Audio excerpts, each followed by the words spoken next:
Man, it's been a couple weeks since I gave y'all a video, and I don't know who's gonna watch this. It doesn't really matter. Well, you matter, but the point here is, welcome back. Listen, I usually take time to bash on MAGA idiots and sheeps and Trump, and because it's just easy. It's low-hanging fruit, because that party is despicable, classless human beings. But today I'm going to pick on two other despicable, classless cowards. I'm gonna put their picture here. Many of you that are watching this, or some of you, have no idea who these people are. A few of you know exactly who they are. I'm going to talk about something because I come from a community of hard-working individuals that just try to piece together money in the gig economy, right? And both of these people are part of the gig economy. Steve from Rideshare Rodeo, go check them out. Tell them I said hello. And Torp from the great state of Kentucky. Now, what's interesting about these gentlemen is they play victim. They play the victims. They don't take any self-ownership or accountability for the money that they make. And they clown and poke fun at content creators that make content to help people make money. And they think that that's impossible. Nobody can help me how to make money. You're not in my market. Because they're too stupid to realize that actually that's how this works. You don't have to be in the same market to show somebody tips and tricks and how to do things. It's still relevant.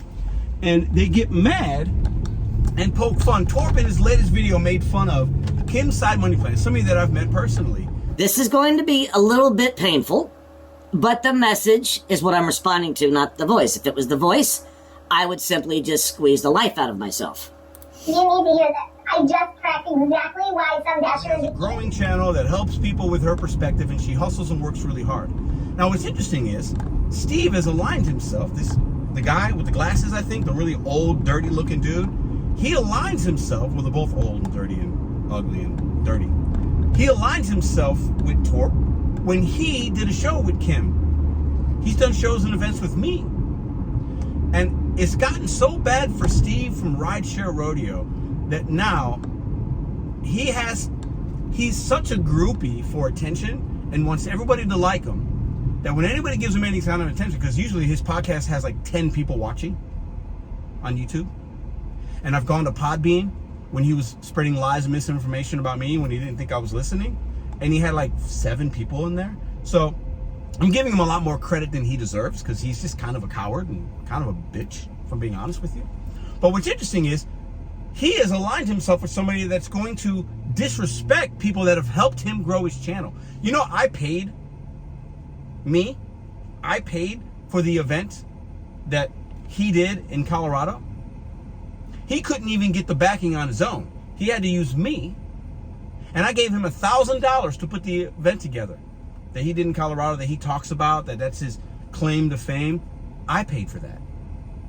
Me. In my collaborations. And he just rides off the coattails of the event that we had in Colorado. And that's a whole nother video about how he mishandled everything and how much of a baby that man is. But you're not here for that. But that's just laying some facts for you, Steve. I paid for that event. And that event would have had about 5 people there if it wasn't for me. That's a fact. 5 people would have showed up, because everybody that was there, except 5 people, were there from the prior day's event. Another fact. So it's interesting that this man, this coward, this victim, this boring ass individual has aligned himself with a guy named Torp in Kentucky, because not enough people show him attention. And the only reason people go on his show is because he bothers them with emails, and they just feel sorry for him. And while he's not always wrong about certain things, he's not a very bright guy. He says the same things over and over again. And by his own admission, 2025 was the worst year he's ever had in the gig economy. So people are listening to somebody that's failing. But we talk down to the creators that are doing well, because we are doing okay and figuring things out and helping people, and we champion the losers, people that aren't doing good, people that play the victim, that woe is me, the world's smallest violin, let me play this for you. These two individuals are despicable human beings. And while I think one of them, Torp, does it just for drama, he's a drama, he's what they call a traditional troll. I'll give him credit for that. But at the end of the day, Steve wants to be friends with so many for so bad, and he thinks what he's saying is so relevant that he will co-sign somebody disrespecting people that helped him build his channel. Hundreds of times that woman was on his live. Hundreds. And I've helped him in countless ways. I've had to swallow my tongue and bite my lip in the conversations I've had with that individual because of how much of a baby he is. I won't even get into those details. Maybe one day I will. And if he sees this video, he might not even know what I'm talking about, but he's not who he says he is. I'll put it to you like that. So this is about lost friendships, gaslighting, and fragile male egos, because that's what those guys represent in that particular community. And they'll continue to fail time and time again, because if you gave them the answers to the test and said this will help you, their pride will get in the way and say, nope, I'd rather just be a failure and have 10 people listen to me than actually try to make some kind of change. So I needed to get this off my brain, off my chest, off my head, because when people lie about me, about how I lost a job, you didn't think I was listening to that Podbean, did you?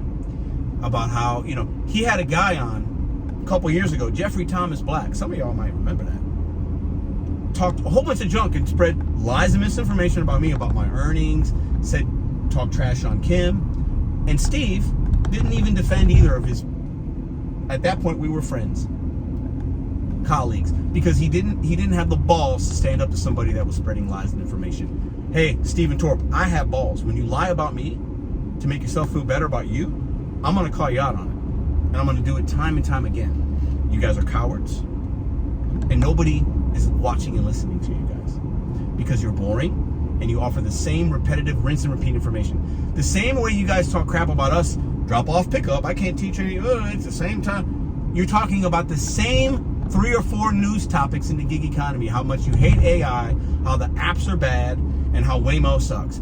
It's tired content. That's why you don't have viewership. Nobody cares. People are out here trying to pay their bills. They want ways to make more money. They don't care about your idiot opinion. I feel better already. And if they continue to spread lies and misinformation, I've got the screenshots, I got the screen recordings, I have the receipts. I want you to go to Steve's channel and say, #release the files, Steve. Release that live where you were talking about me. And Torp was spreading lies and misinformation, and so were you. Why don't you release that to your community and see what they think about that? You're recording conversations that we had privately. Release that information, Steve. The internet's a funny place. I made this video for the 20 or 30 of you that will watch. Steve is a coward, and Torp is an idiot.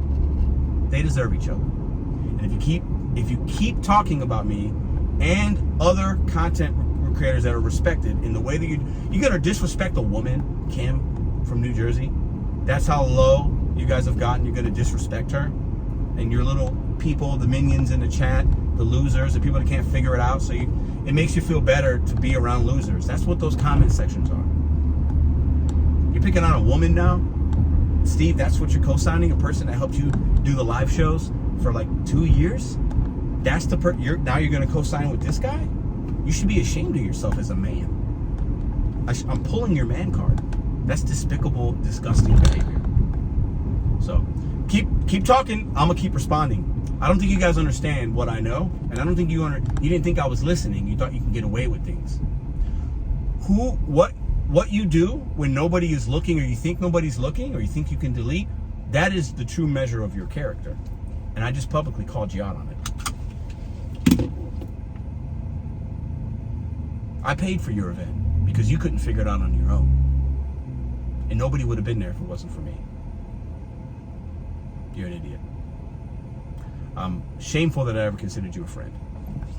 The second I called you out for harassing those illegals in your marketplace, you got so mad and salty and all these things you were gonna do and da-da-da. And when I defended myself against Jeffrey Thomas Black, you went and ran and talked to this person. You're a coward, dude. You are a coward. Coward. Have a great podcast with 10 people listening, your super irrelevant channel that you have.